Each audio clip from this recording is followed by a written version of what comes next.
अरे मनुष्य की सबसे बड़ी सुंदरता है उसके जिह्वा पर भगवान का नाम। यदि आपकी जिह्वा पर भगवान का नाम है तो आप बहुत सुंदर हैं। व्यक्ति आभूषणों से सुंदर नहीं लगता, व्यक्ति भगवान की चर्चा करने से, नाम जपने से सुंदर हो जाता है। हम क्या करेंगे उन आभूषणों का जो भगवान से ना जुड़े और भगवान से ना जुड़े। तीर्थ है हरे नाम तुम्हारा, भगवान का नाम ही तीर्थ है। आप चारों धाम मत करिए, आप केवल एक बार राम कह दीजिए। एक राम नाम जपने से सीताराम सीताराम, राधे श्याम राधे श्याम। एक बार केवल जय श्रीमन नारायण कह दीजिए, श्री लक्ष्मी नारायण कह दीजिए। एक बार भगवान नाम से ही चारों धाम करने का पुण्य प्राप्त हो जाएगा, एक नाम से। इतनी महिमा है नाम की। तीर्थ है हरे नाम तुम्हारा, फिर क्यों फिरता मारा मारा। अंत समय हरि नाम न आवे, अंत समय हरि नाम न आवे। फिर काशी और मदीना क्या, हरि नाम नहीं तो जीना क्या, हरि नाम नहीं तो जीना। अमृत है हरि नाम का प्याला, अमृत है हरि नाम का प्याला। छोड़ विषय रस पीना क्या, हरि नाम नहीं तो जीना। हरि नाम नहीं तो जीना क्या। इसलिए कहता हूं हमेशा भगवान का नाम। तीर्थ है हरि नाम तुम्हारा, फिर क्यों फिरता मारा मारा। अंत समय हरि नाम न आवे, फिर काशी और मदीना क्या। कोई काशी घूम आए, कोई चारों धाम कर आए, पर सच्चे हृदय से भगवान का नाम ना जपे, भगवान के चरणों में प्रीति ना हो, तो चारों धाम का अर्थ क्या है?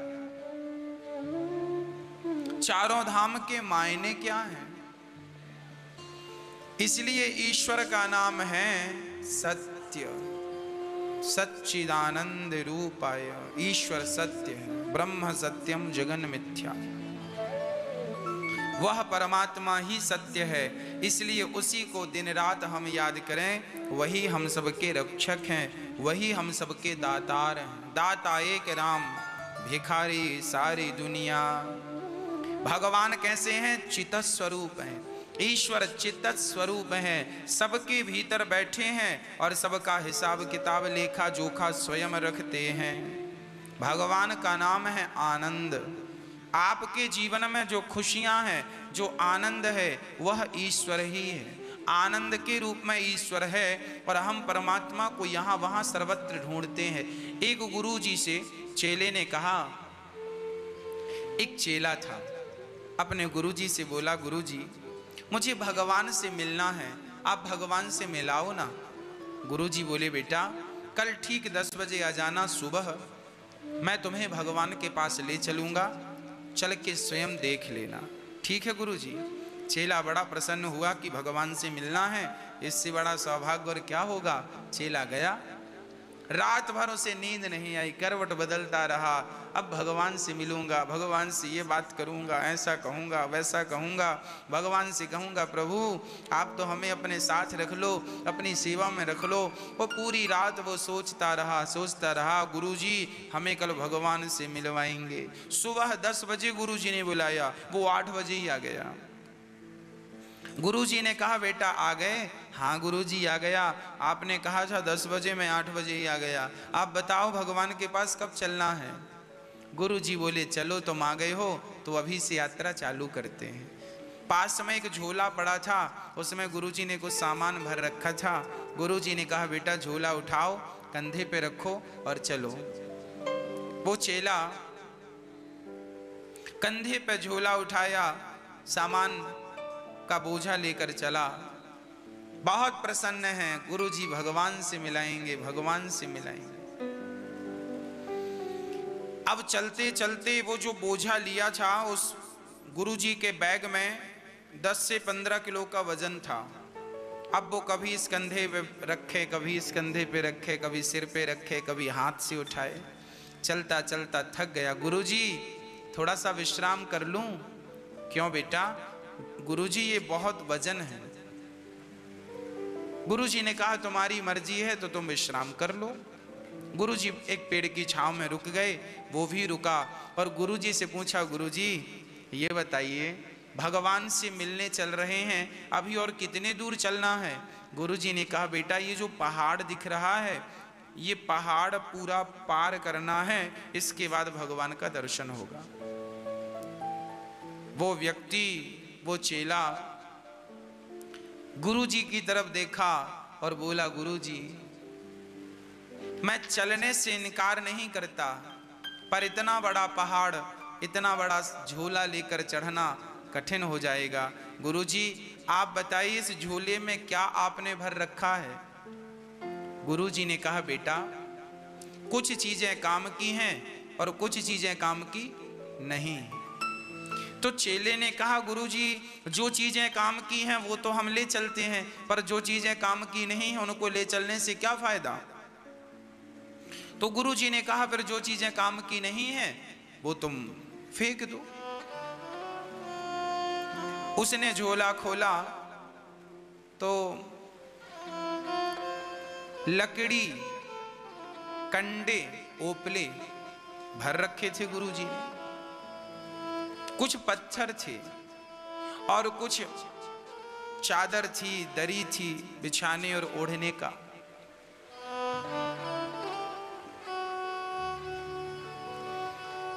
गुरुजी ये सामान जो व्यर्थ का है ये मैं फेंक दूं? हाँ हाँ गुरुजी। गुरुजी ने कहा फेंक दे चल। उसने सारा झोला उलट दिया।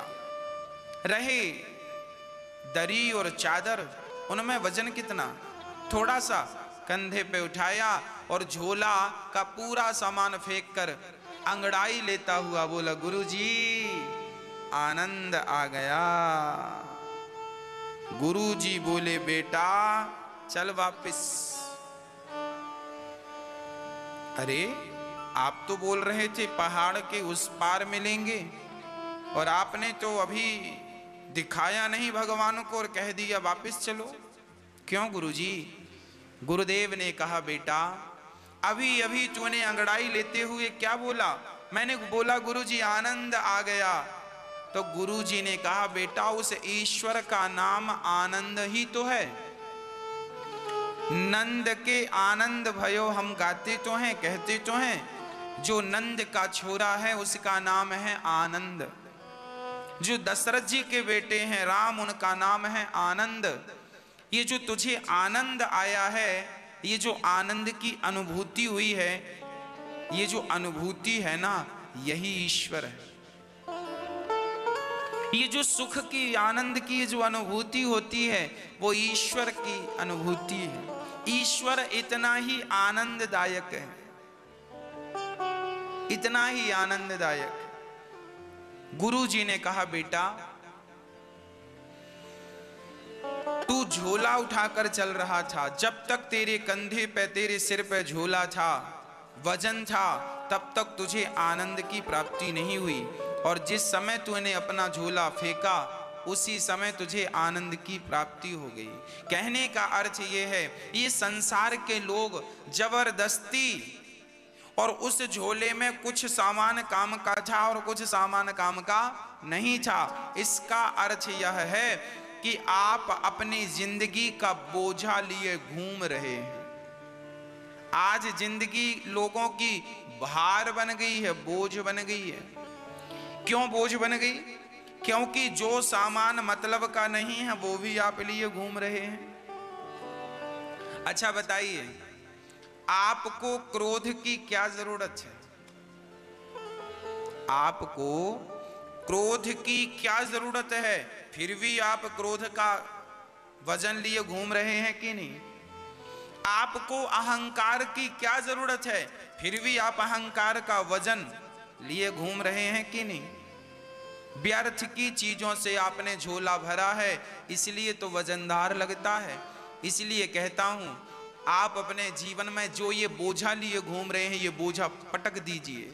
अहंकार का बोझा, क्रोध का बोझा, अधिक से अधिक लोभ का बोझा, निंदा का बोझा, चुगली का बोझा। हाँ, ये जो बुराइयों के बोझे हम लिए घूम रहे हैं, व्यर्थ का है। ये जबरदस्ती ये भार बढ़ा रहा है, जबरदस्ती। जैसे आपके घर में कुछ सामान ऐसा होता है जो अनुपयोगी होता है, जिसका कोई उपयोग नहीं होता, पर वो जगह को कवर करके रखता है। फिर आप क्या करते हैं? दीपावली आई तो सारा कचरा निकाल दिए और रद्दी वाले को बुला करके वो सामान आपने बेच दिया। साल भर जो आपके घर में इकट्ठा होता है, उसे आप दीपावली के समय पे, साफ सफाई के टाइम पे देखते हैं क्या उपयोगी है। जो उपयोगी है सो रख लेते हैं, जो उपयोगी नहीं है निकाल कर बाहर कर देते हैं। आपका शरीर भी एक घर है। आप भी एक बार विचार कीजिए, आपके शरीर में, आपके जीवन में क्या उपयोगी है और क्या उपयोगी नहीं। क्या क्रोध उपयोगी है? यदि क्रोध उपयोगी नहीं है तो जल्दी से इसे निकालकर रद्दी वाले को दे दो। यदि अहंकार उपयोगी नहीं है तो जल्दी से निकालकर इसे रद्दी वाली को बेच दो, क्योंकि इसे जितने जल्दी आप निकाल देंगे उतना अच्छा आप महसूस करेंगे। और आप ये कचरा लिए लिए पूरी जिंदगी ढोते हैं, पूरी जिंदगी ये भार लिए ढोते हैं, और फिर कहते हैं कि जिंदगी बोझ बन गई है, जिंदगी बोझा बन गई है। क्यों ना बनेगी? आप ये संसार की जो जिम्मेदारियां लिए घूम रहे हैं, है ना, ये सारी जिम्मेदारियां अपने सिर से उतार दीजिए। वो चेला जब तक बोझा लिए घूम रहा था तब तक उसे आनंद नहीं आया, और जब उसने बोझा उतारा तो उसे आनंद की अनुभूति हो गई। अर्थ क्या निकला? अर्थ यही निकला कि उसने बोझा उतार के फेंक दिया। आप भी अपने जिंदगी का सारा बोझ, सारा भार भगवान के चरणों में रख दीजिए। जैसे अर्जुन ने रथ की डोर कृष्ण के हाथों पकड़ा दी, उसी प्रकार आप भी ये मानकर चलिए कि आपके पालनहार भगवान हैं। वो सब्जी रोटी खिलाएं सो सब्जी रोटी खा लेना, नमक रोटी खिलाएं सो नमक रोटी खा लेना, हलवा पूड़ी खिलाएं सो हलवा पूड़ी खा लेना, घास की झोपड़ी में रखें सो घास की झोपड़ी में रह लेना, महलों में रखें सो महलों में रह लेना। भगवान के बन जाओ, उसके बाद वो जहां रखें आप उनकी गाइडलाइन पर चलिए। आप अपना दिमाग ना चलाइए, आप अपना दिमाग केवल अच्छे सोच में, अच्छे कामों में लगाइए, ईश्वर के चिंतन में लगाइए, भगवान से जुड़े हुए रिलेटिव सारे काम कीजिए, अपनी जिम्मेदारियां भी निभाइए, नौकरी कीजिए, दफ्तर जाइए, पैसा कमाइए, पर इसलिए कि ये हम भगवान की सेवा कर रहे हैं। डॉक्टर हैं तो मरीज देखोगे तो पैसे मिलेंगे, पर इस भाव से मरीजों को देखा करो कि ये भगवान हैं, मरीज बनकर हमारे पास आए हैं और आज इनकी सेवा करना हमारा धर्म है। हम निस्वार्थ भाव से जो उचित है वो पैसा लेकर और इनकी सेवा करें। यह भाव ही हम सभी को शांति दिलाने वाला है। हाय हाय मैं उलझा हुआ प्राणी पूरी जिंदगी को भार बना देता है, ढोता रहता है।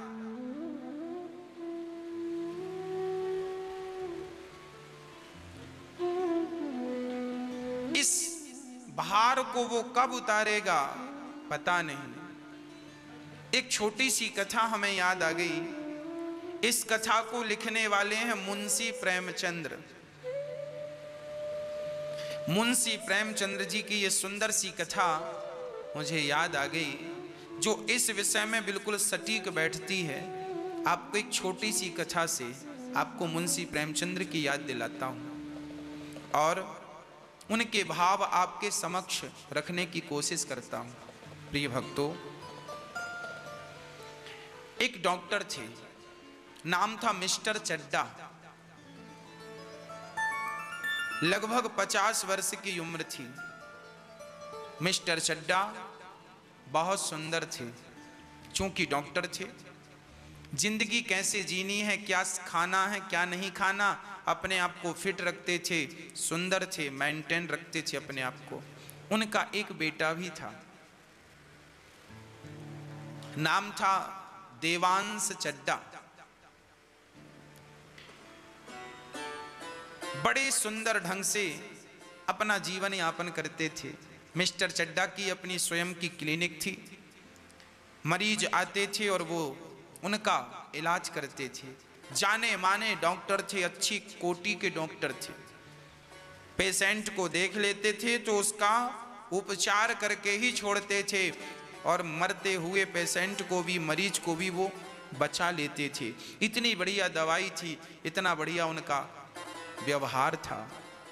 एक दिन की घटना है, मिस्टर चड्डा अपने समय के बड़े पक्के थे। मुंशी प्रेमचंद्र जी लिख रहे हैं, मिस्टर चड्डा अपने टाइम के बड़े पक्के थे। 6 बजे क्लिनिक बंद करनी है, मतलब करनी है। उनका नियम था कि क्लिनिक बंद करके और वो गोल्फ का खेल खेलते थे। गोल्फ का खेल खेलते थे। अभी मिस्टर चड्डा अपनी दुकान का शटर गिरा ही रहे थे कि एक बूढ़ा सा व्यक्ति, सिर पे पगड़ी, फटा सा कुर्ता, फटी सी धोती, नंगे पांव, उसकी गोद में 8 वर्ष का एक नन्हा सा बालक था। दौड़ा दौड़ा आया, चड्डा साहब, डॉक्टर साहब, देखिए मेरे बच्चे को क्या हो गया है, ये बोल नहीं रहा है, इसकी जबान रुक गई है, अभी बढ़िया सा खेल रहा था, अचानक ना जाने क्या हुआ, बहुत बीमार हो गया है, शरीर बहुत गर्म है, जरा आप इसका इलाज कर दीजिए। मिस्टर चड्डा ने घड़ी देखी, भाई 6 बज गए हैं, मेरे खेलने का समय हो गया है, मुझे अपने आप को फिट भी तो रखना है, समय हो गया है, एक काम करना, तुम कल आना। वो गरीब आदमी गिड़गिड़ाने लगा, डॉक्टर साहब ऐसा मत कहिए साहब, मैं मर जाऊंगा, हम बुढ़ा बुढ़ी का इस बच्चे के सिवा कोई सहारा नहीं है, यदि रात को इसे कुछ हो गया, बहुत तेज बुखार है, शरीर बिल्कुल जल रहा है, डॉक्टर साहब रहम करो, अनाथ हो जाऊंगा, मेरा कोई सहारा नहीं है, हाथ पांव भी नहीं चलते, कोई कमा के 2 रोटी खिलाने वाला नहीं है, रहम कीजिए, इस बच्चे की रक्षा कीजिए, आप पे मुझे पूर्ण विश्वास है, आप इसकी रक्षा कर लेंगे। मिस्टर चड्डा ने कहा, समझ में नहीं आता, कह दिया ना कि कल देखूंगा, आज मेरे खेलने का वक्त है, मैं नहीं देख सकता। ये कहकर मिस्टर चड्डा अपनी गाड़ी में जाकर बैठ गए। वो बूढ़ा व्यक्ति बच्चे को लेकर गिड़गिड़ाता रहा, डॉक्टर साहब रुकिए, ये देखिए इसकी हालत देखिए, पता नहीं रात भर में क्या हो जाएगा। और वो गिड़गिड़ाता रहा, रोता रहा, पर मिस्टर चड्डा, डॉक्टर साहब अपनी गाड़ी पे बैठकर वहां से चल पड़े। वो बूढ़ा फिर भी गाड़ी की ओर एक टकटकी लगाकर देखता रहा कि शायद इनका हृदय पिघल जाए, शायद ये मेरे बच्चे की रक्षा करने आ जाए, शायद मेरे बच्चे की जान बच जाए, पर डॉक्टर साहब नहीं आए। मिस्टर चड्डा अपने घर की ओर रवाना हो गए। ये बूढ़ा व्यक्ति अपने बच्चे को लेकर वापस घर गया और उस रात उस बच्चे ने दम तोड़ दिया। सही वक्त में उसे इलाज मिल जाता तो शायद उसकी जान बच जाती। पर मिस्टर चड्डा को तो गोल्फ का खेल खेलना था, समय के बड़े पक्के थे।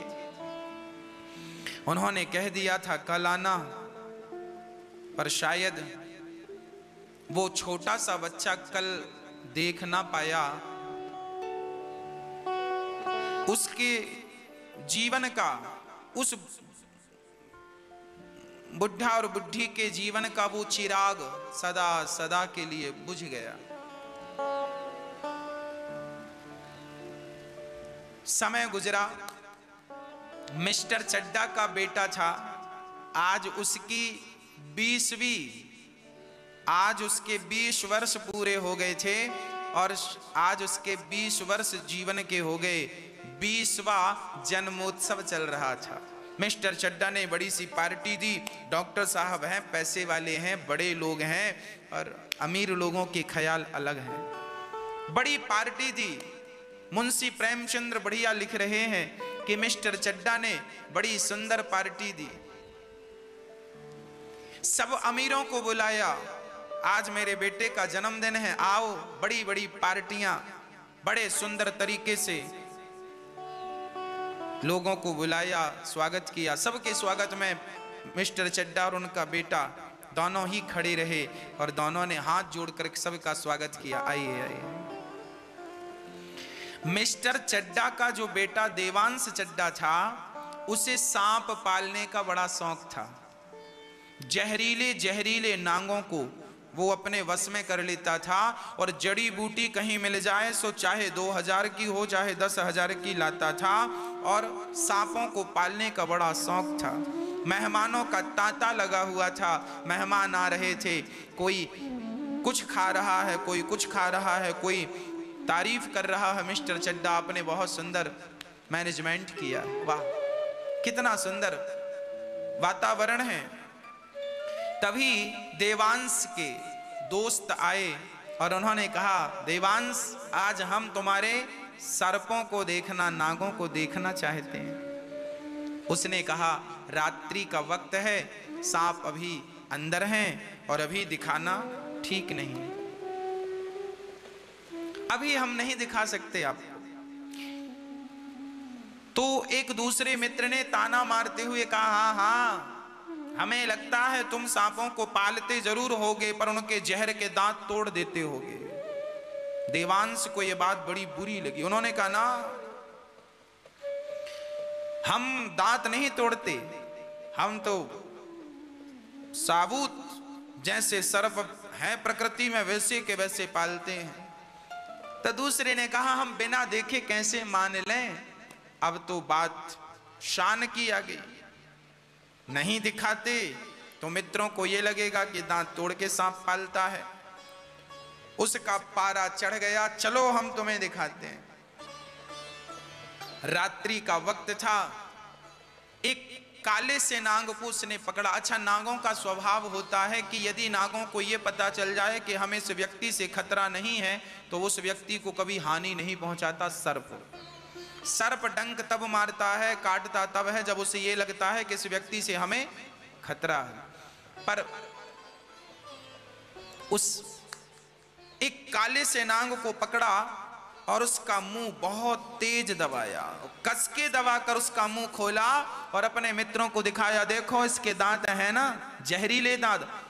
सारे मित्र चौकन्ने रह गए, चौंक गए, अरे ये तो सचमुच काला नाग है और इसका डसा हुआ पानी भी नहीं मांगता, इतना खतरनाक सांप है। मित्र देखकर समझ गए कि ये सच्ची का सांपों का प्रेमी व्यक्ति है, पर वो मित्र तो डर के मारे बाहर निकल गए। पर सांप का जब मुंह दबाया इसने जोर से तो सांप की आंखें लाल लाल हो गई। उस सांप ने विचार किया कि आज तक इसने मेरे साथ ऐसा व्यवहार नहीं किया, ना जाने क्या हुआ इसने मेरे साथ ऐसा व्यवहार किया। सर्प को लगा कि शायद ये मुझे मारने पर उतारू है।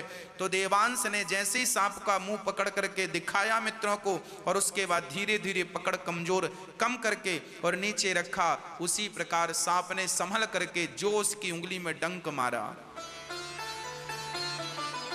वो बालक उसकी उंगली में डंक मारा, वो बाहर गया और जहां उसकी दराज में जड़ी बूटियां रखी थीं, पिता से कहा, पिताजी सर्प ने डस लिया है मेरी जड़ी बूटी, जरा उसको पीस कर दीजिए। मिस्टर चड्डा बहुत बड़े डॉक्टर थे, उन्होंने कहा कोई बात नहीं, मैं तेरी उंगली काट देता हूं, सारा जहर निकल जाएगा। एक उंगली काटने से शरीर की रक्षा हो रही है तो जल्दी से काटना ही ठीक है। उसने कहा ना, मुझे विश्वास है कि मेरी जड़ी कारगर है।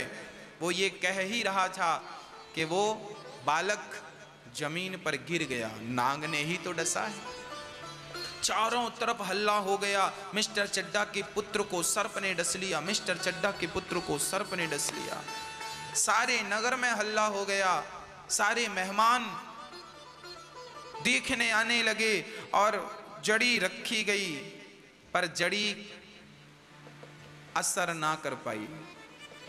मिस्टर चड्डा रोने लगे, उनकी पत्नी रोने लगी, मेरा बेटा, बेटा तेरी बात ना मानी होती, उंगली काट दी होती तो पुत्र तेरी रक्षा हो जाती। नगर में बड़े बड़े जो सांप को झाड़ने वाले थे उनको बुलाया गया, पर उनका कोई मंत्र काम ना कर सका। 2 घंटे बीत गए, उसकी धड़कन भी धीरे धीरे बंद होने लगी। मिस्टर चड्डा स्वयं डॉक्टर थे, हाथ पकड़ के देखा, धड़कन का कोई पता नहीं। डॉक्टर चड्डा समझ गए कि मेरा बेटा चला गया, रोने लगे।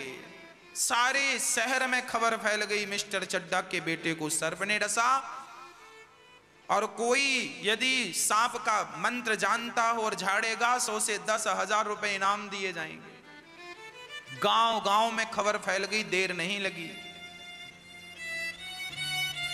ये खबर गांव के उस व्यक्ति तक पहुंची, उसका नाम था राम नारायण। उस व्यक्ति तक खबर पहुंची जो कभी डॉक्टर के पास आया था अपना बेटा लेकर कि डॉक्टर साहब मेरा बेटा रात भर में दम तोड़ देगा, आप देख लेंगे तो शायद बच जाए। उसका नाम था राम नारायण।